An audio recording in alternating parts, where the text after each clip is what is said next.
Komite Nasional Keselamatan Transportasi atau KNKT menginvestigasi bus pariwisata Putra Fajar yang mengalami kecelakaan di Ciater, Kabupaten Subang hingga menewaskan 11 orang. Bagaimana sejauh ini proses investigasinya akan disampaikan oleh jurnalis Metro TV Rifki Nafis langsung dari lokasi kecelakaan. Selamat siang Rifki, setelah olah TKP apakah sudah ada hasil temuannya di sana?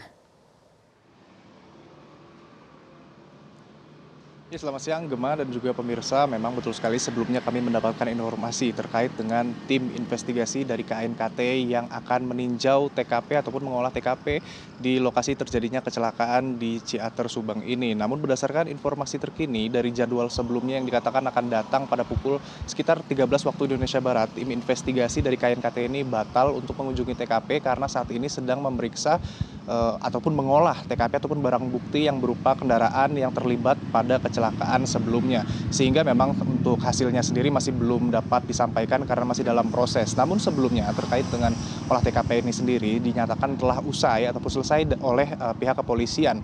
Di mana sebelumnya Korlantas Polri maksud kami, kemudian juga Polda Jabar dan juga Polres Subang sebelumnya juga sudah melakukan olah TKP di lokasi terjadinya kecelakaan maut bus terguling yang membawa rombongan SMK Lingga Kencana asal Depok yang juga menewaskan 9 siswa dan juga seorang guru. Di mana pada saat olah TKP peninjauan awal tersebut memang masih dilakukan dengan cara manual dan sehingga harus dihentikan untuk sementara waktu sambil menunggu datangnya alat yang lebih proper untuk digunakan dalam olah TKP dan baru dilanjutkan kembali setelah adanya alat 3D laser scanner yang digunakan di setidaknya 13 titik kunci terjadinya kecelakaan untuk nanti membuat citra ataupun gambar terkait dengan kondisi sekitar jalan dan nanti divisualisasikan secara 3 dimensi untuk menentukan bagaimana momen sebelum, momen saat, dan juga momen setelah terjadinya kecelakaan, di mana hasilnya nanti juga akan dicocokkan dengan kronologi yang sudah disampaikan oleh saksi yang dikumpulkan.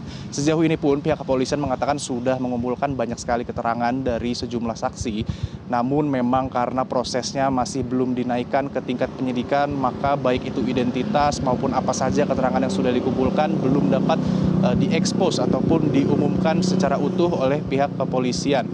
Namun berdasarkan keterangan sementara yang sebelumnya juga sudah disampaikan terkait dengan kronologi memang dikatakan bahwa bis ini datang dari arah Lembang menuju ke arah Subang, di mana memang sebelumnya dikatakan berhenti terlebih dahulu di sebuah rest area untuk mengecek bagaimana kondisi sebelum kembali melanjutkan perjalanan.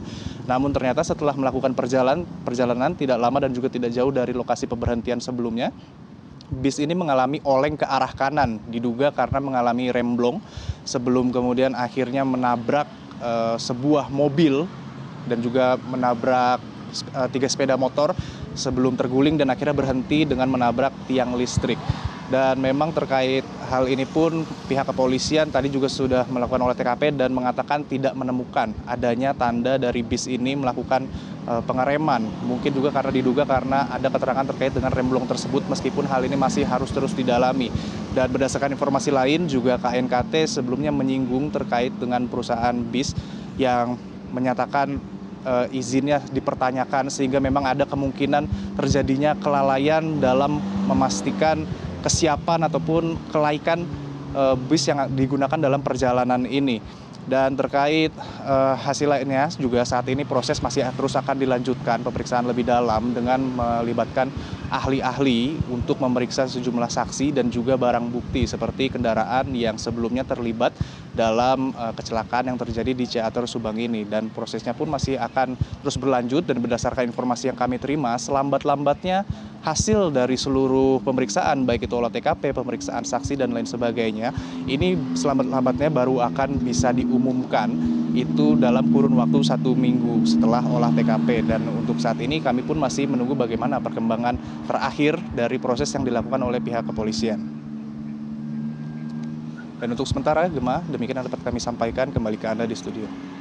Baik, terima kasih Rifki Nafis atas informasi Anda. Selamat kembali bertugas. Jelajahi cara baru mendapatkan informasi. Download Metro TV Extend sekarang.